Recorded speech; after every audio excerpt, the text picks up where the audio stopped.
Hello everybody, welcome back to Analyzer Civil Services. Today we will discuss or continue our economy session और money और banking हम लोग इसमें पढ़ेंगे, right. तो एक्चुअली है क्या ना कि मनी एंड बैंकिंग से क्वेश्चंस बहुत हैं, तो हम लोगों ने क्या किया है कि 2011 से 18 तक जो है एक वीडियो में और 18 से 24 तक दूसरे वीडियो में आएगी, राइट। तो चलिए अब हम लोग और इसको आप लोग देख लीजिएगा पॉज करके वीडियो को और देखिए अब थोड़ा सा टॉपिक वाइज देखते हैं कि टॉपिक वाइज कौन कौन से ईयर में कितने क्वेश्चन पूछे हैं। तो आप देखिएगा 11 में जो है ना 4 क्वेश्चन पूछे हैं, 3 है, 13 में 6 है, 14 में 3 है। तो ऐसे करके आप देखते जाइएगा तो आपको मिलेगा कि 3 से 4 क्वेश्चन जो है वो ऑन एन एवरेज है, राइट।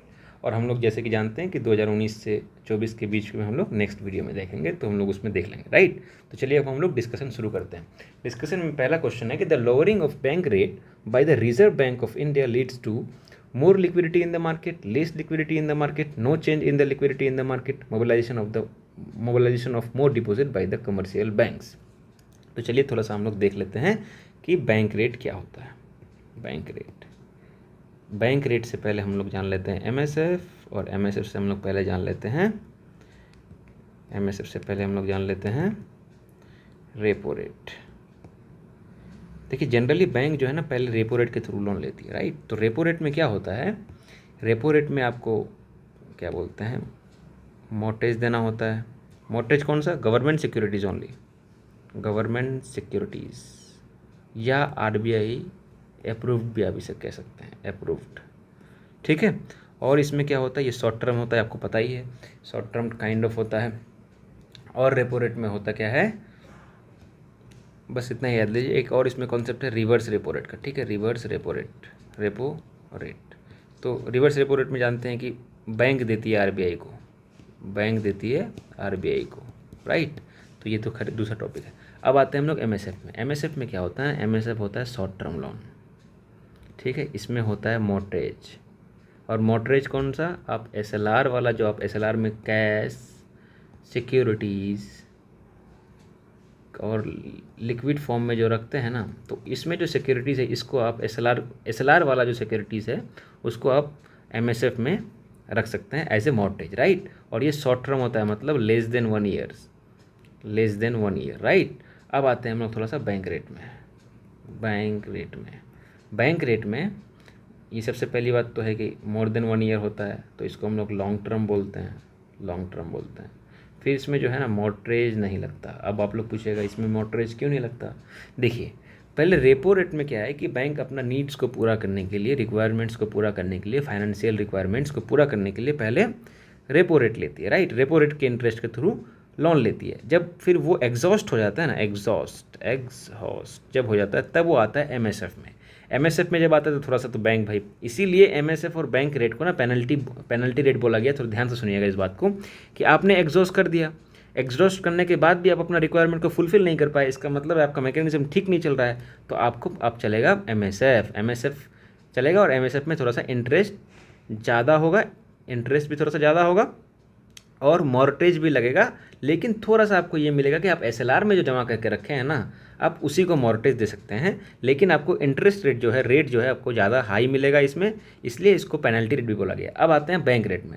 बैंक रेट को भी पेनल्टी रेट बोला गया इसीलिए क्योंकि ये जो ना एमएसएफ से भी ज़्यादा रेट में मिलता है बैंक रेट। और इसमें थोड़ा सा आरबीआई जो है, थोड़ा सा आप देखिए, आपको अगर आप भाई लोन ले रहे हैं फिर दोबारा लोन ले रहे हैं, तब भी आप अपना कंडीशन को नहीं सुधार पा रहे हैं, तो यहाँ पे आरबीआई बोलती है कि चलो मॉर्टगेज मत देना, लेकिन रेट हम काफ़ी हाई लेंगे, तब जा करके आपको लोन देंगे, राइट। और चूँकि आपने रेपो रेट के थ्रू भी आपने लिया, एमएसएफ के थ्रू भी लिया, तब भी आपने रिक्वायरमेंट को फुलफिल कर नहीं पाया कम्प्लीटली, तो बैंक रेट और एमएसएफ को भाई इसलिए तो पेनल्टी रेट बोला गया है, राइट। तो इस दोनों को जो है ना, इसलिए हम लोग पेनल्टी रेट भी बोलते हैं। तो अब देखते हैं यहाँ पे क्या कह रही है कि बैंक रेट अगर डिक्रीज़ हो जाएगा, राइट, तो क्या होगा, मनी सप्लाई बढ़ जाएगा। सिंपल है भाई, ये डिक्रीज़ होगा तो इंटरेस्ट भी तो घटेगा। बैंक रेट अगर घट गया तो इंटरेस्ट घट गया, तो अब अगर बैंक जो किसी को लोन देगी, किसी इंडिविजुअल को, तो वहाँ भी इंटरेस्ट रेट घटेगा। तो जब इंटरेस्ट रेट वहाँ घटेगा तो ज़्यादा लोग लोन लेने आएंगे, तो जब ज़्यादा लोग लोन लेने आएंगे तो मनी सप्लाई ऑटोमेटिकली बहुत ज़्यादा इंक्रीज़ हो जाएगा और लिक्विडिटी बहुत ज़्यादा आ जाएगा। तो ये है मोर लिक्विडिटी इन द मार्केट इसका आंसर हो जाएगा। चलिए हम लोग दूसरा क्वेश्चन में चलते हैं। दूसरा क्वेश्चन कह रही है कि micro finance is the provision of financial services to people of low income groups. This includes both the consumers and the self employed. The service rendered under micro finance are, मतलब कह रहा है कि micro finance में क्या क्या आता है। अब थोड़ा सा हम लोग पहले देखते हैं ना माइक्रो फाइनेंस के बारे में, इसको ही हम लोग बोलते हैं एमएफसी, माइक्रो फाइनेंस। तो माइक्रो फाइनेंस में अगर आप देखेंगे, तो सबसे पहले जो आप है ना, ये 1976 में आया था। कौन लेके आया था? यूनुस हैं, यूनुस साहब बांग्लादेश के थे, और इनको पीस बांग्लादेश, और इनको नोबेल पीस प्राइज़ भी मिला है। और अभी है ना, अभी करंट में बहुत न्यूज़ में थे, चूँकि बांग्लादेश जो पॉलिटिकल क्राइसिस हुआ था, वहीं पर इनको chief adviser to the government बनाया गया है। ठीक है, तो हम लोग थोड़ा सा उसमें जाते हैं, वो थोड़ा सा दूसरा टॉपिक है, बट ये जो है ये इंपॉर्टेंट है कि भाई ये 1976 में आया था और यूनुस साहब लेके आए थे। ठीक है, और इनका मोटो क्या था कि भाई जो छोटा छोटा गरीब लोग जो हैं उनको लोन प्रोवाइड कीजिए ताकि उनका फाइनेंशियल इंक्लूज़न हो और उनके हाथ में पैसा रहे, तो वो थोड़ा सा जाकर के कोई बिजनेस कर सके, ऐसे करके इकोनॉमी को ग्रोथ मिले। राइट, तो देखिए क्रेडिट फैसिलिटी भी देती है, वो सेविंग फैसिलिटी भी देती थी, इंश्योरेंस फैसिलिटी भी देती है, फंड ट्रांसफ़र फैसिलिटी भी देती है। तो इसमें हो जाएगा आपका आंसर 1 2 3 और 4। आप अगर इंडिया में इसका एग्जाम्पल देखिएगा ना, इंडिया में, तो आप मान सकते हैं कि बंधन बैंक जो है ना, बंधन बैंक भी इसी टाइप का काम करता था। राइट, तो चलते हैं अब हम लोग दूसरे क्वेश्चन में। दूसरा क्वेश्चन कह रहा है विच of the following can add in the furthering the government objective of inclusive growth. अब इंक्लूसिव ग्रोथ किसको बोलता है पता है? इंक्लूसिव गवर्नमेंट ग्रोथ को हम लोग सिंपली जानिए ना, इसमें बोला जाता है फेयरली डिस्ट्रीब्यूटेड। मतलब ऐसा है ना कि लास्ट इंसान जो है, मतलब समाज सोसाइटी का जो लास्ट इंसान है, उनको भी सारा चीज़ मुहैया हो, उनको भी सारा चीज़ मिले। राइट, ऐसे करके उसी को बोलते हैं हम लोग इंक्लूसिव ग्रोथ। और इंक्लूसिव का हिंदी पता है क्या होता है? समावेशी का मतलब ही होता है कि सबको अपने आप में समा लेना, मतलब सबको अपने आप में इनकॉर्पोरेट कर लेना। राइट, सब सारा जो फैसिलिटीज़ है उनको अपने आप में इनकॉर्पोरेट कर लेना, और उसी को, तो अगर हम समावेशी देखेंगे तो वही हुआ इंक्लूसिव ग्रोथ। तो आप ऐसे देख सकते हैं कि फेयरली डिस्ट्रीब्यूटेड उसको कहा जाता है। राइट, तो उसमें देखिएगा आप, अगर आप तो अब ध्यान से अगर देखिएगा ना, तो अब एसएचजी जो है वो क्या करती है? एसएचजी भी वही करती है, माइक्रो फाइनेंस भी वही काम करती है, और राइट टू एजुकेशन जो है वो भी तो वही काम करती है। 6 से 14 साल के बच्चों को पढ़ाई लिखाई करवाते हैं, तो ये भी तो इंक्लूसिव ग्रोथ का ही एक पार्ट है। तो ये मतलब यहाँ पे सवाल है क्या? कैन एड, मतलब कौन, मतलब उनको एड दे सकता है। राइट, तो इसमें हो जाएगा आपका 1 2 3। ये तो काफ़ी बेसिक क्वेश्चन था, हम लोग अपना बेसिक से भी बना सकते थे, इसमें ज़्यादा कुछ है नहीं। सेल्फ हेल्प ग्रुप के बारे में बाद में पढ़ेंगे हम लोग, क्या है माइक्रो फाइनेंस, ये आप जानते ही हैं। राइट टू एजुकेशन के बारे में पॉलिटी में डिस्कस अच्छे से हो ही चुका है। तो चलते हैं हम लोग नेक्स्ट क्वेश्चन में। In India which of the following have the highest share in the disbursement of credit to agriculture and allied services. ठीक है, अब देखिए भाई, सबसे बड़ा प्लेयर कमर्शियल बैंक है, तो ऑब्वियसली यही ना देगा, तो इसका आंसर भी यही है एक्चुअली। ठीक है, लेकिन हम लोग अब जानते हैं कमर्शियल बैंक के बारे में, थोड़ा सा ही जानेंगे। कमर्शियल बैंक को ना आरबीआई एक्ट 1934 के थ्रू लाया गया था, और ये रेगुलेट कैसे होता है? रेगुलेट होता है RBI act 1949। Right, cooperative bank में क्या होता है? कोऑपरेटिव बैंक आया था कब आपका? कोऑपरेटिव बैंक आया था ये स्टेट लेके आती है, ये स्टेट गवर्नमेंट जो है ना, स्टेट गवर्नमेंट कोऑपरेटिव बैंक बनाती है, और इसी को आप लोग पैक्स वैक्स जितने भी आप देखते हैं इसी में होते हैं। और गजब इंपॉर्टेंट चीज़ इसमें ये है कि बासेल 3 जो है, हम लोग जो बासेल 2 जो हम लोग यूज़ करते हैं, या आप मानिए ना बासेल नॉर्म्स जो है इसमें अप्लाई नहीं होता है। ठीक है, अब आते हैं हम लोग थोड़ा सा रीजनल बैंक में। आरआरबी एक्ट आई थी 1976 में, जब एमएफसी आई थी। ठीक है, ये माइक्रो फाइनेंस इंस्टीट्यूशन भी तभी आई थी। तो आरआरबी एक्ट किसके गार्डगिल कमेटी थी, गार्डगिल एंड बैंकर कमेटी, ये दोनों के रिकमेंडेशन से आरआरबी एक्ट आया था। और इनका मोटो क्या था? मोटो था कि भाई मोटो ये था कि रीजनल एरिया में बैंक को खोला जाए। राइट, और रीजनल, और इस पता है आपको आरआरबी है ना, इंपॉर्टेंट चीज़ ये है कि आरआरबी को कौन ये करता है, मतलब रेगुलेट करता है। जैसे कि सब में देखे ना हम लोग, आरबीआई कर रही थी, इसको करता है नाबार्ड। और नाबार्ड जो है ये डॉक्टर सीवा रमन साहब के रिकमेंडेशन से नाबार्ड आई थी 1982 टू 3, मतलब मान लीजिए ना 82 83 इस टाइम में आया था नाबार्ड। ठीक है, तो चलते हैं अब हम लोग नेक्स्ट क्वेश्चन में। कह रहा है कि why is the offering of teaser loan, उस वक्त का ये करंट अफेयर्स था। Teaser loan by commercial banks a cause of economic concern, यहाँ पे थोड़ा सा मिसप्रिंट हो गया है, ऑफ हो गया, इकोनॉमिक कंसर्न, राइट। तो यहाँ पर देखिएगा आप, सबसे पहले हम लोग टीजर लोन देखते हैं। टीजर लोन जो है ना वो किस किस को दिया जाता है, जिसके पास अपना घर हो, राइट, अपना मतलब होम ऑनर हो, हाउस ऑनर हो, और इंटरप्रेन्योर हो, और इंटरप्रेन्योर में क्या है ना सीन कि इसमें एक्सपीरियंस नहीं मानता है, एक्सपीरियंस नहीं चाहिए, मतलब एक्सपीरियंस का कोई क्राइटेरिया नहीं है। और इसको ना एक्सपोर्ट के क्षेत्र में भी अगर कोई मतलब इंटरप्रेन्योर है, और या फिर आप मैन्युफैक्चरिंग में कोई है, मैन्युफैक्चरिंग में अगर कोई है तो उस मतलब ये जो दो काम करते हैं या फिर और भी ऐसे एंटरप्रेन्योर को आप इसके थ्रू आप लोन दे सकते हैं, राइट।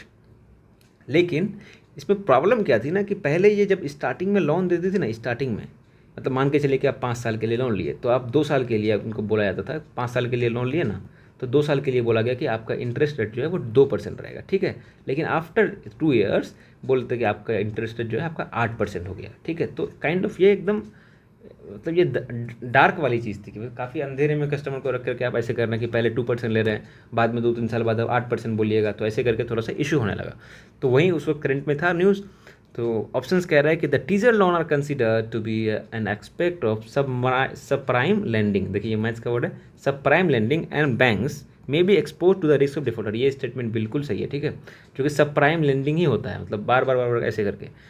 दूसरा ऑप्शन है कि in India the teaser loan are mostly given to inexperience entrepreneurs to set up a manufacturing. देखिए इनएक्सपीरियंस का मतलब होता है लैक ऑफ एक्सपीरियंस, राइट। तो बिल्कुल वहाँ पे एक्सपीरियंस का बात नहीं किया गया है टीजर लोन में, तो ये भी स्टेटमेंट सही है। हैंस बोथ A1 and 2 सही है। लेकिन कुछ है ना, कुछ मैंने PYQs के बुक्स में देखा, PYQs के बुक्स में वो है ना सिर्फ ओनली 1 आंसर दिया हुआ ये वाला, बट मुझे ऐसा लगता है कि ये दोनों आंसर सही होगा इसमें। चलिए नेक्स्ट क्वेश्चन की तरफ। नेक्स्ट क्वेश्चन कह रही है कि the basic aid of lead bank scheme. अच्छा लीड बैंक क्या है पता है, सबसे पहले जानते हैं हम लोग लीड बैंक आया कब। लीड बैंक का पहले मोटो जानते हैं। लीड बैंक का मोटो था कि कोई भी जो बैंक्स है ना उनको ये बोला गया कि आप जाकर के अनबैंक्ड एरिया में जाकर के आप बैंक खोलिए। क्यों? ताकि भाई फाइनेंशियल इंक्लूजन आए, थोड़ा सा इम्बैलेंसेस वो थोड़ा कम हो, राइट। तो उसमें वो कहा गया। और लीड बैंक स्कीम जो है वो आई कब थी, 1969 में। समझ रहे हैं आप कब आई थी, 1969 में।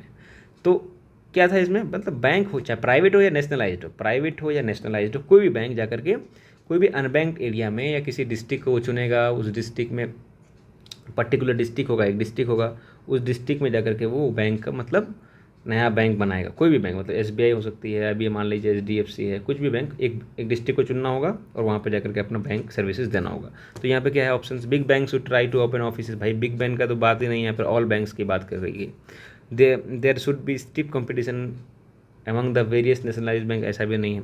Individual bank should adopt a particular district for intensive development, बिल्कुल ये स्टेटमेंट सही है। All the bank should make intensive effort to mobilise deposit, ऐसा बात नहीं था, स्टेटमेंट ये सही है, ठीक है। पर्टिकुलर डिस्ट्रिक्ट में इंटेंसिव, तो देखिए मान के चलिए बैंक अगर कोई खोला अनबैंक्ड एरिया में, कोई जाकर के बैंक खोला इस स्कीम के थ्रू, तो भाई वो तो डेवलपमेंट ही हुआ ना, इंटेंसिव डेवलपमेंट ही तो, फाइनेंशियल इंक्लूजन हुआ, फाइनेंशियली लोगों को हेल्प होगा। तो चलिए हम लोग नेक्स्ट क्वेश्चन में चलते हैं। नेक्स्ट क्वेश्चन के लिए कि the reserve bank of India act as a banker, ये बात देखिए, bankers bank, this would imply which of the following. ये बैंक, ये देखिए ये क्वेश्चन जो है ना, मतलब ये हम लोग इकोनॉमी का जब मॉनेटरी पॉलिसी या फिर बैंकिंग जब पढ़ना शुरू करते हैं ना, तभी हम लोग ये मतलब विदिन 5 मिनट में ये बात आ जाती है। RBI के बारे में जब हम लोग पढ़ना शुरू करते हैं तो RBI मान के चलिए शुरू किए तो 5 मिनट के अंदर ही ये वाली स्टेटमेंट आई थी, तो ये मैं बताऊंगा ही नहीं, ये आप लोग देख लीजिएगा क्या है। 8वां क्वेश्चन क्या है कि N increase in the bank rate generally indicates that the, देखिए मैं अभी थोड़ी देर पहले बताया ना कि बैंक रेट अगर डिक्रीज करेगा तो मनी सप्लाई इंक्रीज हो जाएगा, मनी सप्लाई इंक्रीज हो जाएगा तो ये हो गया कौन सा, मनी सप्लाई इंक्रीज हो गया, राइट। अगर बैंक रेट हाई हो गया तो क्या होगा, मनी सप्लाई जो है वो डिक्रीज हो जाएगा। तो अगर डिक्रीज होगा तो टाइटर मॉनेटरी पॉलिसी होगा ना भाई, वो टाइट हो जाएगा ना, इकोनॉमी टाइट हो गया, राइट। तो अब देखिएगा यहाँ पर ऑप्शन कह रहा है market rate of interest is likely to fall. भाई फॉल कैसे होगा, जब बैंक रेट ही हाई दे रही है तो ये भी तो हाई हो जाएगा, तो ये स्टेटमेंट हो गया गलत। अब दूसरा स्टेटमेंट सुनिएगा, central bank is no longer making loans to commercial bank. ऐसा तो बात ही नहीं किया गया है भाई, थोड़ा सा इंटरेस्ट ज़्यादा इसमें देगा, राइट। तो सेंट्रल बैंक जो है, जो आरबीआई है, वो थोड़ा सा ज़्यादा इंटरेस्ट लेना चाह रही है, वही बात कही। तो ऐसा थोड़ी ना बात किया गया कि देगा ही नहीं लोन अब।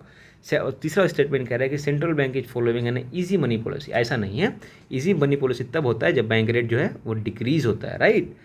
फोर डी ऑप्शन है कि central bank is following A tight money policy. ये स्टेटमेंट आपका बिल्कुल सही है। अब हम लोग चलते हैं नेक्स्ट क्वेश्चन की तरफ। नेक्स्ट क्वेश्चन कह रही है कि consider the following liquid asset, right. Liquid asset options क्या है, demand deposit with the bank, time deposit with the bank, saving deposit with the bank and currency. Question से कह रही है कि the correct sequence of this asset in the decreasing order of liquidity. तो हमको पता है ना, लिक्विडिटी सबसे ज़्यादा किस में होगा, इन चारों में, ऑब्वियसली करेंसी में होगा, राइट, करेंसी में। उसके बाद किस में होगा, करेंसी के बाद हो जाएगा आपका डीडी में, मतलब डिमांड डिपॉजिट में। उसके बाद हो जाएगा आपका सेविंग में हो जाएगा, सेविंग में। उसके बाद हो जाएगा टाइम डिपॉजिट में। मतलब टाइम डिपॉजिट में क्या होता है ना कि कुछ मतलब ईयर्स होता है, वो पर्टिकुलर टाइम में ही आपका जाकर के एफडी टूटेगा, राइट, टाइम डिपॉजिट टूटेगा। सेविंग तो आप जानते हैं, आप अपने बैंक अकाउंट में रखते हैं। डीडी होता है कि आप कॉलेज वॉलेज में कभी आप डीडी भरे होंगे, डीडी के थ्रू लोग पैसा लेते हैं, तो वो होता है क्या है ना कि आप कहीं से डीडी बनाएं, फिर कॉलेज में जमा किए, कॉलेज में फिर जाकर के वो कॉलेज वाला उसमें देता, तो वो विदिन 1 डे ही ये हो जाता था। लेकिन ये क्वेश्चन है 2013 का, ठीक है। उस वक्त उतना ना एटीएम आया नहीं था, मतलब एटीएम उतना मतलब ज़्यादा फ्रिक्वेंट नहीं था। तो मुझे अभी का मतलब अगर करंट सिनेरियो में अगर आप बोलिएगा ना, तो करंट सिनेरियो में इसका आंसर होगा, पहले होगा करेंसी, फिर होगा आपका सेविंग, फिर होगा आपका डिमांड डिपॉजिट, उसके बाद होगा टाइम डिपॉजिट। मेरे हिसाब से अभी के हिसाब से, चूँकि आप जाते हैं एटीएम में जाते हैं भाई, आप एटीएम में जाते हैं, क्विकली आपका पैसा निकल जाता है, मतलब कितना लिक्विडिटी फास्ट है। डीडी तो थोड़ा सा टाइम लगता है बैंक में प्रोसेस करने में, लेकिन एटीएम के पास तो अभी कुछ भी टाइम नहीं लगता है। आप जाते हैं, पिन डालते हैं, 6 डिजिट 4 डिजिट का पिन, उसके बाद आपको पैसा मिल जाता है। तो मेरे ख्याल से अभी के हिसाब से जो है वो 4312 होगा, बट उस वक्त के हिसाब से जो था आंसर था 4 होगा, 1 होगा और 3 होगा और 2 होगा, ठीक है। चलते हैं अब हम लोग नेक्स्ट स्टेटमेंट की तरफ। नेक्स्ट स्टेटमेंट कह रही है कि the reserve bank of India regulates the commercial bank in matters of, ठीक है। अब क्या कह रही है कि the reserve bank of India regulates the commercial banks in matters of liquidity in assets, branch expansion, merger of the bank, winding of the bank. भाई देखिए, रिजर्व बैंक है वो, सभी बैंकों का ना, आप अगर मतलब एक नॉर्मल वर्ड में बोलते तो सभी बैंकों का बाप है वो, राइट। तो वो लिक्विडिटी ऑफ एसेट्स भी देखते हैं, ब्रांच एक्सपेंशन भी देखते हैं, और क्या क्या देखते हैं, ब्रांच एक्सपेंशन भी देखते हैं, मर्जर को का भी देखते हैं, वाइंडिंग भी देखते हैं कि कौन सा बैंक को कम करना है, ऐसे करके ये स्टेटमेंट में अगर कॉमन सेंस लगा दे तो इसमें भी आंसर हो जाएगा आपका। इसमें कुछ बताने का है नहीं। तो चलते हैं हम नेक्स्ट क्वेश्चन में, ठीक है। और याद रखिएगा एक चीज़ सिर्फ इसमें बताने का, जब मर्जर ऑफ द बैंक होता है ना, मर्जर ऑफ द बैंक में सीसीआई जो है ना, कंपटीशन कमीशन ऑफ इंडिया, इससे पहले रिकमेंड लेती है आरबीआई, फिर जाकर के मर्जर करती है। ये बता, ये हो सकता है क्वेश्चन कभी पूछ दे कि भाई मर्जर ऑफ द बैंक में जो है वो सीसीआई का कुछ रोल होता है, ये कंपटीशन कमीशन ऑफ इंडिया का। तो ये स्टेटमेंट बिल्कुल सही हो जाएगा, चूँकि भाई यहीं से रिकमेंड लेना पड़ता है, ठीक है। चलिए हम लोग नेक्स्ट क्वेश्चन में चलते हैं। विच of the following grants direct credit assistance the rural house hold. Word सुनिएगा यहाँ पर, डायरेक्ट क्रेडिट असिस्टेंस, ठीक है। रीजनल रूरल बैंक, मैंने कहा था अभी थोड़ी देर पहले कि नाबार्ड इसको देखती है, और ये क्रेडिट असिस्टेंस गाँव के लिए ही मतलब डायरेक्ट ही है। नेशनल बैंक ऑफ एग्रीकल्चर, मैं बताया था ना अभी नाबार्ड के बारे में, थोड़ा रिकॉल कीजिए तो कौन था इसका कमेटी, सीवा रमन साहब थे। 1982 टू 1983 कौन सा सेक्टर में था ये, एग्रीकल्चर में ही ज़्यादातर फोकस करते हैं। लेकिन ये डायरेक्ट लोन नहीं देते हैं, डायरेक्ट क्रेडिट नहीं देते हैं किसी को। ये किन को क्रेडिट देते हैं, ये क्रेडिट देते हैं एसबीआई को, कोई बड़ी बड़ी कंपनी को, कोई बड़ी बड़ी बैंक्स को, ठीक है, आरआरबी को भी देती है ये। तो ये जनरली मतलब जनरली क्या देती ही नहीं है, डायरेक्ट लोन आप बोलिएगा कि हम डायरेक्ट जाकर के लोन ले लेंगे नाबार्ड से, तो ऐसा नहीं होगा, ठीक है। तो ये स्टेटमेंट गलत हो जाएगा। लैंड डेवलपमेंट, ये स्टेटमेंट सही हो जाएगा। तो ये स्टेटमेंट यहाँ पर हो जाएगा क्या आएगा, C 1 and 3 only, right.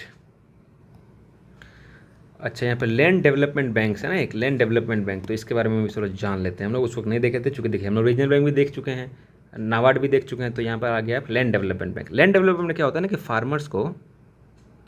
Farmers को इक्विपमेंट खरीदने के लिए, इक्विपमेंट जैसे कि ट्रैक्टर हो गया, या फिर मान लीजिए ना पंप हो गया, मतलब जो सब हेवी जिसमें पैसा लगता है, चीज़ को खरीदने के लिए लैंड डेवलपमेंट बैंक्स लेके आई थी गवर्नमेंट, ठीक है। तो ये फार्मर्स के लिए, तो ये भी एग्रीकल्चर से ही जुड़ा हुआ है, बता दे रहा हूँ, राइट, ठीक। लेकिन एक बात याद रखिएगा कि नाबार्ड जो है वो ऐसा नहीं करती है, ट्रैक्टर वैक्टर लेने के लिए पैसा नहीं देती है वो भाई, बता दे रहा हूँ। ऐसा मत कर दीजिएगा कि ट्रैक्टर, नाबार्ड तो एग्रीकल्चर वाला है तो ट्रैक्टर और पंप के लिए ज़रूरी पैसा देते होंगे, ऐसा नहीं होता है।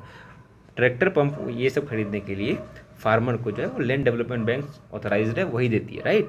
चलिए हम लोग नेक्स्ट क्वेश्चन की तरफ चलते हैं।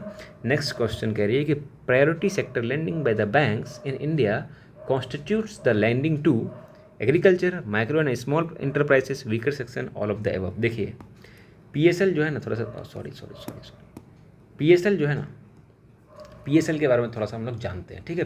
पीएसएल कहाँ कहाँ दिया जाता है, एग्रीकल्चर में भी दिया जाता है, एमएसएमई में भी दिया जाता है, ठीक है, वीकर सेक्शन में भी दिया जाता है, एजुकेशन में भी दिया जाता है, एजुकेशन में भी दिया जाता है, राइट, वीकर सेक्शन में दिया ही जाता है, रिन्यूएबल एनर्जी में भी दिया जाता है, रिन्यूएबल एनर्जी यहाँ भी दिया जाता है। तो ऐसे बहुत सारे हैं, तो यहाँ पर तो स्टेटमेंट हो जाएगा ऑल ऑफ द एबव। लेकिन हम लोग पीएसएल के बारे में थोड़ा सा जानते हैं। पीएसएल के बारे में ना सबसे पहले जो है वीके सिन्हा कमेटी थी, वीके सिन्हा कमेटी ये है ना रिकमेंड किए थे कि भाई पीएसएल होना चाहिए, राइट, पीएसएल होना चाहिए। और पीएसएल का क्या क्राइटेरिया है पता है आपको? पीएसएल का क्राइटेरिया है कि 40%, 40%, जैसे कि नेशनलाइज्ड बैंक है कोई, मान लीजिए, राइट, प्राइवेट या नेशनलाइज्ड बैंक है कोई, तो इसका जितने भी होंगे ना उसका 40% आपको पीएसएल में देना पड़ेगा। और पीएसएल का सेक्टर कौन कौन सा है? एजुकेशन है, रिन्यूएबल एनर्जी, एग्रीकल्चर है, एमएसएमई है, वीकर सेक्शन को देना पड़ेगा। लेकिन इसमें एक और ज़बरदस्त चीज़ है कि 75% जो है ना ये कोऑपरेटिव बैंक्स, उसके बाद आपका स्मॉल फाइनेंस मतलब होता है ना, स्मॉल फाइनेंसिंग बैंक होता है ना, स्मॉल फाइनेंसिंग बैंक, उसके बाद आपका होता है आरआरबी। इन लोगों को 75% पैसा जो है ना, लोन जो है ना, वो किसको देना पड़ेगा? पीएसएल को देना पड़ेगा, राइट।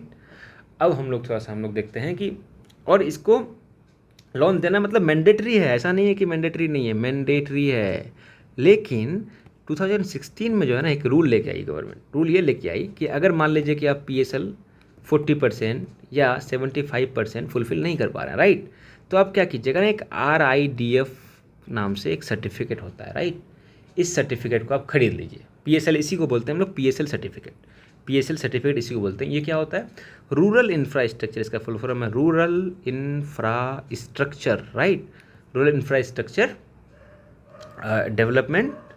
डेवलपमेंट फंड, ठीक है। इसको आप क्या कीजिए, ये कौन देखती है? ये देखती है नाबार्ड इसको देखती है। आप कीजिए क्या कि कोई भी बैंक आएगी, मान लीजिए ये बैंक है, ये बैंक अपना 40% या 75% नहीं फुलफ़िल कर पाई, तो ये आएगी नाबार्ड के पास, नाबार्ड को बोलेगी भाई मैं आपको इतना सारा पैसा दे रहा हूँ, और नाबार्ड क्या करेगी, नाबार्ड ये सारे पैसे को जो है वो RIDF में लगा देगी, राइट। और RIDF में लगाने के बाद एक सर्टिफिकेट इशू करेंगे। क्या करेंगे? सर्टिफिकेट इशू करेंगे, और ये सर्टिफिकेट फिर ये सर्टिफिकेट जो बैंक्स को मिलेगा, और बैंक्स जा करके RBI में शो कर देगी कि देखिए भाई मैंने 40% या 75% पीएसएल में वर्क किया है। समझ गए? चलिए, इससे ज़्यादा और डिटेल इसमें जानने की ज़रूरत नहीं है, तो चलते हैं अब हम लोग नेक्स्ट क्वेश्चन की तरफ। नेक्स्ट क्वेश्चन करिए कि in the context of Indian economy open market operation refers to, देखिए OMO जो है ना, OMO याद रखिएगा, सिर्फ सेल एंड बाई, क्या? Government securities, right. ये कौन करती है? OMO। और अगर ये क्यों करती है, मतलब आप देखेंगे मनी सप्लाई को देखते हैं, मान लीजिए कि मनी सप्लाई बढ़ाना है, मुझे मनी सप्लाई बढ़ाना है, तो करेंगे क्या? गवर्नमेंट सिक्योरिटीज़ को जो है वो बाई कर लेंगे। बाई करेंगे तो बैंक्स के पास पैसा आ जाएगा, बैंक्स के पास मनी बहुत आ जाएगा, तो ये मनी सप्लाई बढ़ गया। लेकिन अगर मान के चलिए कि मनी सप्लाई घटाना है, MS घटाना है मुझे, तो क्या करेंगे? ये ना, ये करेंगे सेल, सिक्योरिटीज़ को कर देंगे सेल करेंगे, तो बैंक्स क्या करेंगे? इंटरेस्ट लेने के लिए सेल कर लेंगे, मतलब इसको बाई करेंगे, इस सिक्योरिटी को बाई करेंगे, और बाई करेंगे तो बैंक का पैसा जाएगा RBI के पास, RBI के पास जाएगा तो मनी सप्लाई कम हुआ, मनी सप्लाई हो गया कम आपका। तो इसका आंसर हो जाएगा, आप लोग देख लीजिएगा, तेरे का 13 का क्या होगा? Borrowing by schedule banks from the RBI, ऐसा तो है नहीं। Lending by the commercial bank to the industry, ऐसा भी नहीं है। Purchase and sale government securities by the RBI, यही स्टेटमेंट सही है। मैं तो देखा भी नहीं था कि ये स्टेटमेंट ऐसा है। चलिए नेक्स्ट क्वेश्चन की तरफ चलते हैं। नेक्स्ट क्वेश्चन कह रही है कि supply of money remaining the same when there is an increase in demand of money. क्या कह रही है कि supply of money remaining the same when there is an increase in demand money then there will be a fall in the level of prices. Option B कह रहा है and increases in the rate of interest, decrease in the rate of interest and increase in the level of outcome and employment. ठीक है, तो इसका जो है इसका आंसर हो जाएगा आपका, तो इसमें होगा क्या, देखिए इंक्रीज इन डिमांड मतलब मनी का जो है डिमांड जो है वो इंक्रीज़ हो रहा है, राइट। सॉरी मनी का जो डिमांड है वो इंक्रीज़ हो रहा है। जब भाई कोई भी चीज़ का डिमांड जब ज़्यादा होगा, ठीक है, तो उसका जो यहाँ पर अगर मनी का डिमांड ज़्यादा हो रहा है तो इंटरेस्ट रेट तो बढ़ेगा ना भाई, इंटरेस्ट रेट बढ़ेगा। नहीं तो अगर डिमांड बहुत ज़्यादा हो रहा है और इंटरेस्ट रेट अगर सेम ही रखेगा तो और भी डिमांड हो जाएगा। तो डिमांड को भी तो थोड़ा सा कंट्रोल में रखना है, तो इंटरेस्ट रेट थोड़ा सा हर हाल में इंक्रीज होगा। तो इसका स्टेटमेंट हो जाएगा N increase in the rate of interest. चलिए हम लोग नेक्स्ट क्वेश्चन में चलते हैं। नेक्स्ट क्वेश्चन कह रहा है कि in the context of the Indian economy, in the context of the Indian economy which of the following is are the purpose of statutory reserve requirement. देखिए क्या बोला है, SRR के बारे में बात हुआ है। ठीक है, SRR अगर मान एक बार याद रखिएगा कि SRR जो घटेगा ना तो मनी सप्लाई भी घट जाएगा। सॉरी मनी सप्लाई घटेगा नहीं भाई, ऐसे यार मनी सप्लाई बढ़ जाएगा। SR क्या है, ये प्रिकॉशनरी मेजर कौन, RBI किसको बोलती है, बैंक्स को बोलती है कि भाई कुछ पैसे जो है ना आप मुझे जमा करके रखो, ताकि अगर कुछ अनफोर्सिन सीन आए या किसी का अनफोर्सिन सीन आए तो मैं आपका हेल्प कर सकूं। तो ये SRR वाला सीन है कि भाई एक यकीन भी तो होना चाहिए, विश्वास भी तो होना चाहिए, ट्रस्ट भी। तो मान लीजिए ट्रस्ट रखने के लिए कि भाई आपको पैसा जमा करना ही पड़ेगा, राइट। अब देखिए यहाँ पर क्या स्टेटमेंट क्या कह रहा है, स्टेटमेंट कह रहा है कि to enable the central bank to control the amount of advance the bank can create. Option 2 का 2 कह रहा है to make the people deposit with the bank safe and liquid. Option 3 कह रहा है कि to prevent the commercial bank from making excessive profit. ठीक है, to force the bank to have sufficient vault cash to meet their day to day requirement, right. आप देखिएगा ना तो एक्सेसिव प्रॉफिट का बात कहीं नहीं कर रहा है। भाई तुम प्रॉफिट बनाओ, कोई इशू नहीं है, मुझे जितना चाहिए, RBI को जितना पैसा चाहिए प्रिकॉशनरी मेजर के थ्रू मुझे बस दे दो उतना। ऑप्शन 4 क्या कह रहा है, to force the bank to have sufficient vault cash to meet भाई ऐसा नहीं है, ठीक है, ऐसा भी नहीं है। ऐसे में दूसरा वाला एक कॉन्सेप्ट है, तो ये इसमें हो जाएगा कि ये वाला स्टेटमेंट बिल्कुल सही है और ये भी स्टेटमेंट बिल्कुल सही है कि अल्टीमेटली क्या है, कस्टमर का ही ना देखना है भाई कि उनका पैसा सेव है कि नहीं है, लिक्विड मतलब वो जब चाहे पैसा निकाल सकते हैं कि नहीं निकाल सकते हैं। तो इसमें स्टेटमेंट हो जाएगा। ये देखिए बेसिक क्वेश्चन था ही, और ये इकोनॉमी का जब बेसिक चीज़ें आप जानेंगे ना तो ये सारा आपको मिल जाएगा आंसर। ये काफ़ी बेसिक क्वेश्चन है, आप NCERT में नेशनल मतलब बैंकिंग चैप्टर जब पढ़ेंगे NCERT में भी तो अच्छे से दिया हुआ ये सब चीज़ें। चलिए अब नेक्स्ट क्वेश्चन में चलते हैं। What are the facilities the beneficiaries can get from services of the business correspondent bank Saathi in branch areas. देखिए बैंक साथी क्या होता है पता है, बैंक साथी इसको ही हम लोग BCA भी बोलते हैं, बैंक कॉरेस्पॉन्डेंट्स। इसमें क्या है, मान के चलिए SBI, तो ये जाकर के गांव में विलेज में या कोई छोटा सा एरिया में या स्मॉल एरिया में एक ऐसा सेटअप बैठाएगा जहाँ पर SBI का सारा चीज़ अवेलेबल होगा ऑलमोस्ट। इसी को हम लोग बोलते हैं CSP देखे हैं ना आप लोग, CSP जो है ना ये BC मॉडल ही है, बिजनेस कॉरेस्पॉन्डेंट मॉडल ही है, राइट। अब चलते हैं हम लोग देखते हैं ऑप्शन क्या रहेगा। It enables the beneficiaries to draw their subsidised and social security benefit their village. बिल्कुल सही है भाई, आप मान के चलिए क्या है सोशल सिक्योरिटी मतलब पेंशन, सब्सिडीज़ मतलब गैस उसमें जो आता है, मान लीजिए गैस में आया पैसा आपके अकाउंट में, तो आप SBI के कार्ड होल्डर हैं, राइट, SBI के आप कस्टमर हैं। तो आपके अगर आसपास अगर CSP है तो आप SBI जाएंगे कि CSP आएंगे, CSP में आप निकाल सकते हैं इजीली पैसा, राइट। तो ये स्टेटमेंट बिल्कुल सही है। स्टेटमेंट 2 कह रहा है कि it enables the beneficiaries in the rural areas to make deposit and withdrawal. Obviously बात जब ये हो रहा है तो ये भी होगा। स्टेटमेंट यहाँ पर बहुत सही है, राइट। काफ़ी इजी क्वेश्चन था ये। चलते हैं नेक्स्ट क्वेश्चन की तरफ। The term marginal standing facility rate and net demand and time liability sometimes appearing in news are used in relation to.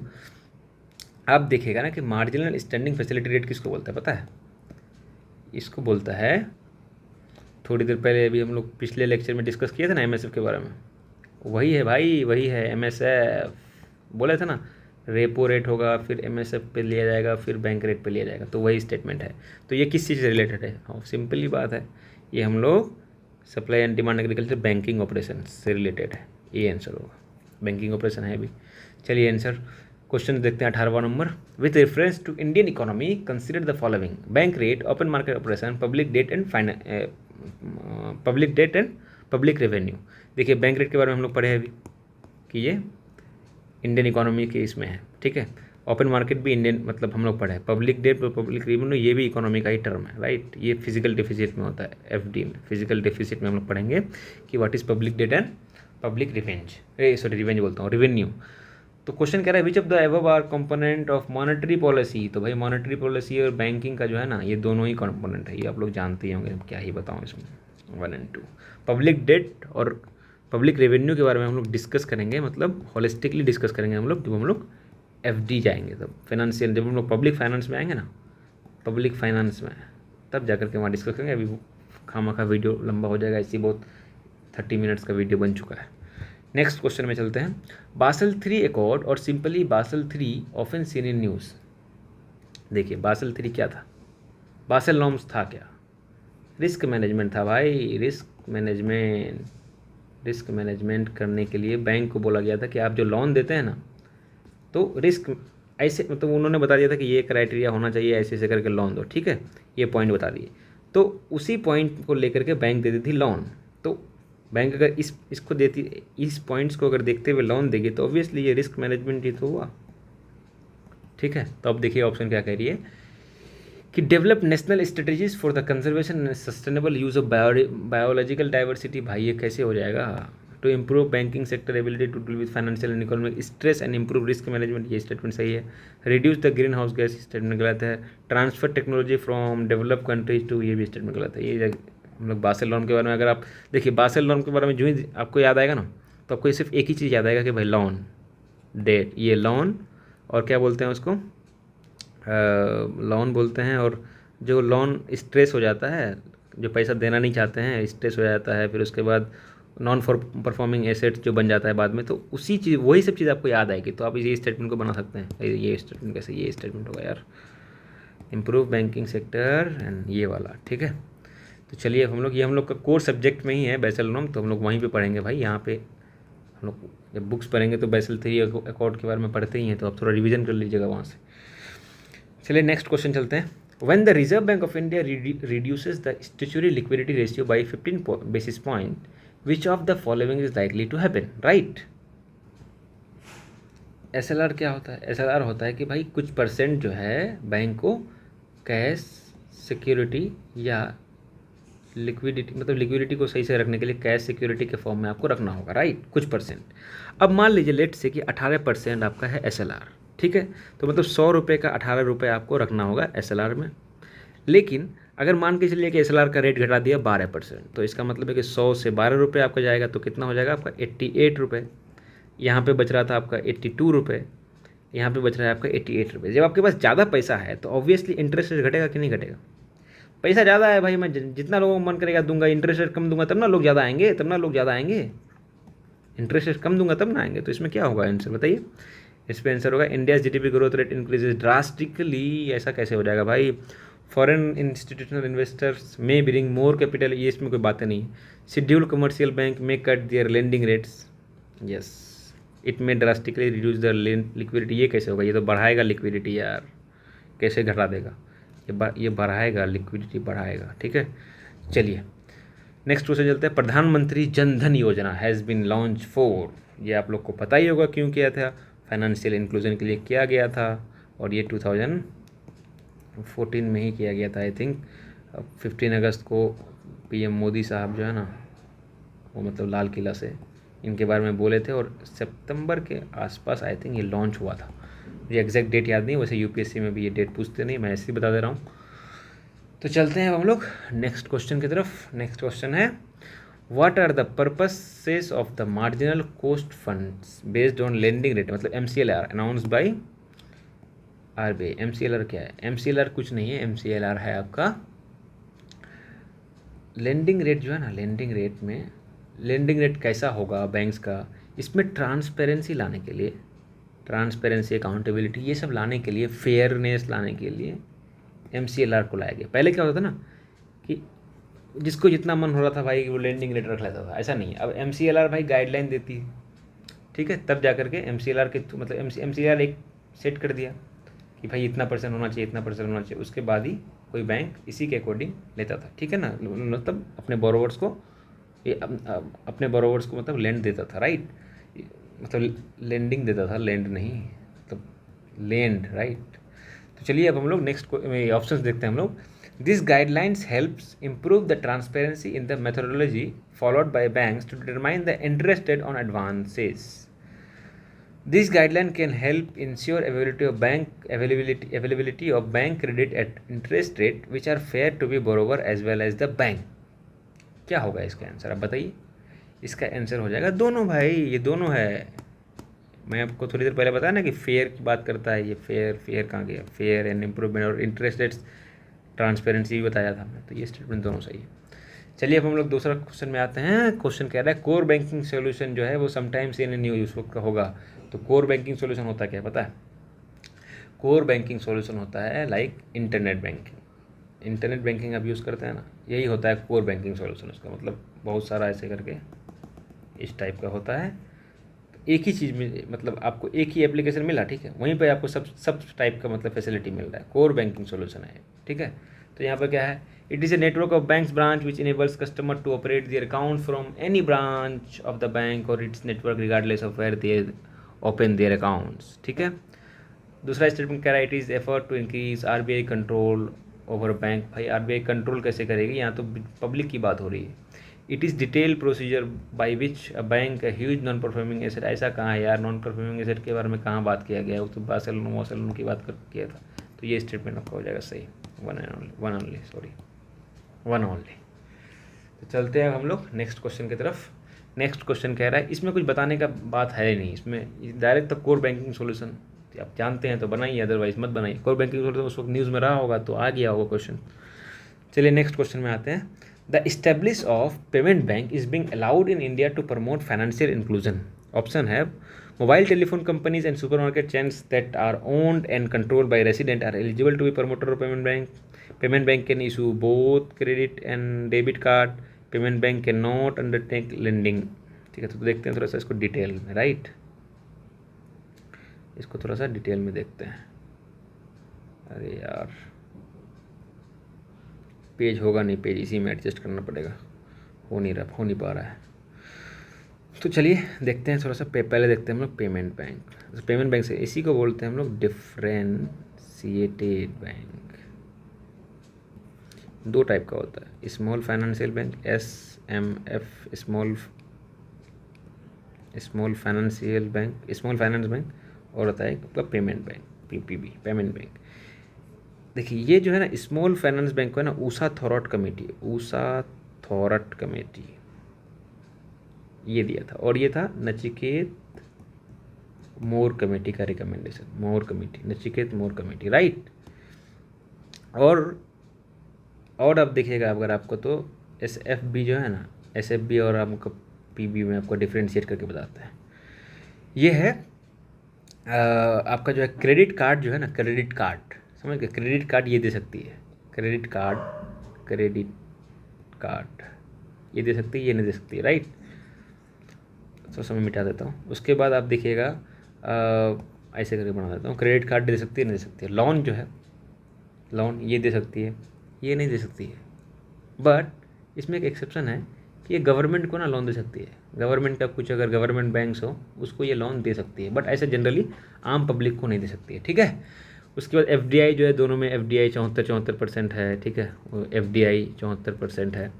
उसके बाद अगर आप देखिएगा तो इसमें क्रेडिट हो जाता है, डिपॉजिट दोनों में होता है, ठीक है, डिपॉजिट दोनों में होता है। और डेबिट कार्ड भी जो है, डेबिट कार्ड दोनों में होता है। तो ऑब्वियसली डेबिट कार्ड दोनों जगह होगा तो डिपॉजिट हो रहा होगा, तभी तो डेबिट कार्ड मिल रहा है, राइट।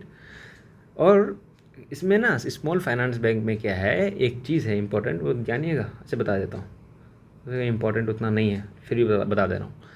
देखिए इसमें 50% जो है ना, वो अगर पैसा किसी को देंगे लोन के इसमें, तो वो 25 लाख से कम होना चाहिए, 25 लाख से कम होना चाहिए, 25 लाख से। और 50% वहाँ होना चाहिए जहाँ 25 लाख से आप ज़्यादा दे सकते हैं, राइट। और ये तो लोन आपका दे ही नहीं सकता है, ठीक है। और एक क्या चीज़ है इसमें कि इनको है ना, SFB को जो है, इसको है ना 25% बैंक जो है वो कहाँ खोलना है, रूरल एरियाज़ में, रूरल एरियाज़ में। और पेमेंट बैंक को जो है, पेमेंट बैंक को जो है, पेमेंट बैंक को जो है कहाँ खोलना है, 25% अनबैंक्ड एरिया में, राइट। हो गया। अब देखते हैं हम लोग क्या है इसमें स्टेटमेंट। और हाँ, एक चीज़ और कि पेमेंट बैंक जो है ना, पेमेंट बैंक में कोई भी जो मतलब सुपरमार्केट हो गया या आपका मोबाइल कंपनीज हो गया, सुपरमार्केट हो गया, ये सब कोई मतलब अलाउड होता है, राइट। ये लोग मतलब अलाउड होता है पेमेंट बैंक केस में। तो ये स्टेटमेंट भी बिल्कुल सही हो जाएगा। Payment bank can issue both credit card, भाई ऐसा कैसे बात हुआ, क्रेडिट कार्ड नहीं कर सकती। क्रेडिट कार्ड कौन कर सकती है, सिर्फ क्रेडिट कार्ड कर सकती है आपका small finance bank only. Payment bank can not undertake lending activities, can not undertake lending activities. ये स्टेटमेंट तो भाई ये सही है, can not statement lending activities, तो आपका आंसर हो जाएगा आपका 1 and 3 ओनली, राइट। तो चलते हैं हम लोग नेक्स्ट क्वेश्चन की तरफ। Which of the following statement is are correct regarding the monetary policy committee. अब आइए मॉनेटरी पॉलिसी में देखते हैं। मॉनेटरी पॉलिसी जो है ना, मॉनेटरी पॉलिसी में 12 मेंबर होते हैं, ठीक है। इसके जो चेयरमैन होते हैं ना वो गवर्नर होते हैं, ठीक है, गवर्नर एक्स ऑफिसियो होते हैं, एक्स ऑफिसियो। ये एक स्टेचुरी बॉडी है, ये भी याद रखिएगा, स्टेचुरी बॉडी है, राइट। और इसमें जो है क्या होता है, ये कौन से कमेटी से बना था, उर्जित पटेल कमेटी के थ्रू, मतलब कमेटी ने इनको रिकमेंड किया था, तब जा करके MPC बना था, राइट। तो चलिए हम लोग देखते हैं ऑप्शंस क्या कहती है। ये हम लोग पढ़ते हैं वैसे अपना बेसिक्स में, तो इतना यहाँ पर डिटेल में जाने की ज़रूरत है नहीं। It decide the RBI benchmark interest rates. वाह क्या बात है, स्टेटमेंट क्या है, it decide the RBI benchmark interest rate. अरे भाई ये तो MCLR करती थी काम। It is the 12 member body including the governor of RBI and is reconstitute every year, right. उसके बाद क्या है कि it functions under the chairman of union finance minister. भाई ये तो गवर्नर करती हैं यार, ठीक है। तो it decide the RBI benchmark interest rate, right, ये स्टेटमेंट सही है। दूसरा पढ़ता हूँ, थोड़ा कन्फ्यूजन हो गया भाई। इट इज़ द 12 मेंबर, अरे यार 12 कैसे हो गया, मैं बताया अभी क्या 12, 6 मेंबर भाई होता है। 3 जो है ना वो RBI की तरफ से होता है और 3 गवर्नमेंट, देखिए कितना मिस्टेक हो जाता है, 3 गवर्नर के थ्रू, सॉरी गवर्नर बोलते गवर्नमेंट के थ्रू होता है। इसमें होता है आपका गवर्नर, डिप्टी गवर्नर और एक कोई मेंबर RBI का। इसमें क्या होता है कि जिनको अच्छा खासा नॉलेज हो और एक फाइनेंस के मेंबर ऐसे करके होते हैं, ठीक है। और एक्स ऑफिशियो कौन होते हैं, गवर्नर होते हैं। और स्टेचुरी बॉडी होते हैं, उर्जित पटेल का रिकमेंडेशन है कमेटी का। तो ये स्टेटमेंट आपका गलत हो गया, इट फंक्शन, ये भी स्टेटमेंट गलत हो गया, तो ये आंसर हो जाएगा सही। भाई साहब थोड़ा सा अगर आप चूकते हैं ना पढ़ने में, मैं कैसे बोल दिया था कि it is A 12 member body, तब बताइए, थोड़ा सा मैं इतना बड़ा मिस्टेक हो गया। मैं भी बोल रहा हूँ भाई आंसर कुछ अलग सा लग रहा है, मतलब ऐसे करके मुझे लग रहा था 1 and 2 हो जाएगा सही इसमें, तो 1 and 2 तो यहाँ पर ऑप्शन भी दिया हुआ था। फिर मुझे हल्का सा लगा कि भाई रिकॉन्स्टिट्यूट एवरी ईयर ऐसे करके था। बताइए थोड़ा सा, मतलब अगर आप थोड़ा सा UPSC है ना, बता देता हूँ एक बात चीज़, UPSC का क्वेश्चंस को अगर आप थोड़ा सा भी लाइटली पढ़े ना, तो भाई आपका 0.66 मार्क्स भी गया और 2 नंबर तो गया ही, मतलब 2.66 का आपका लग गया घाटा। चलिए नेक्स्ट क्वेश्चन में चलते हैं। With reference to the governance of public sector banking in India consider the following statement. कह रहा है कि capital infusion into public sector banks by the government of India has steadily increase in the last decade. दूसरा कह रहा है to put the public sector bank in order to merger of associate bank with the parent State Bank of India has been affected. क्या होगा इसका answer, ये तो बहुत एकदम, ये क्वेश्चन जो है ये काफ़ी मतलब वो है, हाँ ये उस वक्त का करंट अफेयर्स के हिसाब से होगा, पब्लिक सेक्टर बैंकिंग। तो ये स्टेटमेंट जो है ना 26 ऐसे बड़ा बता देता हूँ कि ये स्टेटमेंट जो है ये गलत होगा। स्टेटली इंक्रीज तो नहीं होता है, capital infusion into public sector bank by the government, भाई पब्लिक सेक्टर बैंक गवर्नमेंट का है एकदम स्टेटली इंक्रीज हो जाएगा लास्ट डिकेड में, इतना कैसे पैसा दे देगा गवर्नमेंट उनको, स्टेटमेंट गलत है। ये स्टेटमेंट सही है, तो ऐसे करके आपका दिखेगा तो ट्रू आंसर होगा। ठीक है, इसमें ज़्यादा जानने की जरूरत नहीं थी। दूसरा स्टेटमेंट देखते हैं। Consider the following statement, the reserve bank of India manages the services government of India securities but not any state government securities, right. Treasury bill are issued by the government of India and there are no treasury bill issued by the state government. ठीक है, treasury bill are issued at a discount. देखिए T bill जो है ना, T bill वो सबसे पहले होता है डिस्काउंटेड प्राइस में मिलता है, डिस्काउंटेड प्राइस में मिलता है, राइट। पहला स्टेट गवर्नमेंट जो है नहीं अब ये करती है, तो ये स्टेटमेंट सही है, ये स्टेटमेंट भी सही है। ठीक है, अब पहला स्टेटमेंट हम लोग देखते हैं क्या है। पहला स्टेटमेंट है कि the reserve bank of India manages and services government of India securities but not any state government securities. भाई ऐसा कैसे होगा, गवर्नमेंट का सिक्योरिटीज को वो नहीं मैनेज करेगा? यस, हद है। मतलब आरबीआई जब पूरा बैंकों का बैंकर है वो, तो कैसे नहीं करेगा भाई? तो यहाँ पर वो स्टेटमेंट गलत हो जाएगा, यहाँ पर स्टेटमेंट सही हो जाएगा। ये नेक्स्ट क्वेश्चन की तरफ। Which one of the following statement correctly describe the meaning of legal tender money. Legal tender money के बारे में हम लोग जानते ही हैं, जब हम लोग पहले ही मनी पढ़ते हैं ना, तो लीगल टेंडर के बारे में बताया जाता है कि it should be accepted by everyone in India, मतलब इन एनी नेशन कह सकते हैं, बट इन इंडिया मान लीजिए, इन इंडिया मतलब no one can deny to accept the legal tender money. Legal tender money क्या, हम लोग का 1 रुपये 2 रुपये जो है ये लीगल टेंडर है, इसको आप एक्सेप्ट, इसको आप नहीं बोल सकते कि आप मुझे मत दीजिए, समझ गए, क्योंकि इसके पीछे एक बैकअप लॉ होता है। The money which is tender in court of law to defray the free of legal cases. अरे भाई ऐसा कैसे हो जाएगा? The money which is a creditor in under compulsion to accept in settlement for his claims, the bank money in the form of check, draft, bills and exchange, the metallic money in circulation। देखिए checks, drafts and bill है ना, हो सकता है कि आपका हो कोई बैंक एक्सेप्ट करे, क्योंकि डीडी या चेक्स में जो है ना, ज़्यादातर चेक्स जो है उसी बैंक में होता है, मतलब आपको जिस बैंक का चेक है उसी बैंक में जा करके करना पड़ता है, या फिर अगर नहीं भी करना पड़ता है तो वो आपको मना कर सकता है कि भाई मेरे पास पैसा नहीं है। बट ये जो है ना, the money which is creditor is under compulsion to accept in settlement for his claims, ये स्टेटमेंट सही है। ठीक है, ये आप लोग जानते होंगे, ये बेकार मैं इतना एलोबरेट किया। नेक्स्ट स्टेटमेंट देखिएगा। Consider the following statement, capital adequacy ratio CAR is the amount that banks have to maintain in the form of their own funds to offset any loss that banks incur if the accounts holder falls to repay dues. ठीक है, दूसरा statement कह रहा है कि CAR is decided by each individual bank. CAR होता क्या पता है? CAR कुछ नहीं होता है भाई, जब बैंक लोन देती है ना तो कुछ पैसा वो सेव रखती है फॉर अनफोर्सिन, लोन अगर नहीं मिला तो उस पैसे को वो वहाँ पर इंजेक्ट करती है ताकि उनको लॉस ना हो। ठीक है, ऐसा कुछ नहीं। और ये डिसाइड कौन करता है? Decided by RBI। ठीक है, तो यहाँ पर स्टेटमेंट हो जाएगा आपका RBI वो new form of loss bank account holder to fail repay, ये स्टेटमेंट बिल्कुल सही है। And CAR is decided by individual bank, भाग ये ऐसा नहीं है, ये ऐसा होगा। RBI स्टेटमेंट आपका हो जाएगा सही, हो जाएगा आपका आंसर, सॉरी 1 आंसर हो जाएगा ओनली। तो शायद इतना ही था 2018 तक, डिस्कशन हो गया क्लोज। एक अनाउंसमेंट है भाई, ध्यान से सुनिएगा। हम लोग का UPSC चैनल को ना आप लोग प्रमोट नहीं कर रहे हैं, प्रमोट कीजिए, इसको शेयर कीजिए लोगों के साथ। जो है मैं ना इसमें सारा सब्जेक्ट का PYQ कराऊंगा, सारा सब्जेक्ट का PYQ कराऊंगा और इसी तरह से एक्सप्लेन करके कराऊंगा, राइट। और देखिए हम लोग का जो BPSC डेडिकेटेड चैनल है ना, BPSC डेडिकेटेड चैनल में CA करंट अफेयर्स डेली आती है बिहार के लिए। बिहार स्पेशल का भी क्लासेस शुरू हो चुकी है। उसमें आप पता है हाई यील्डिंग टॉपिक्स लेके आएंगे, जिसमें होगा इकोनॉमी, ज्योग्राफी, पॉलिटी, ये सारे सब्जेक्ट इसमें आएंगे।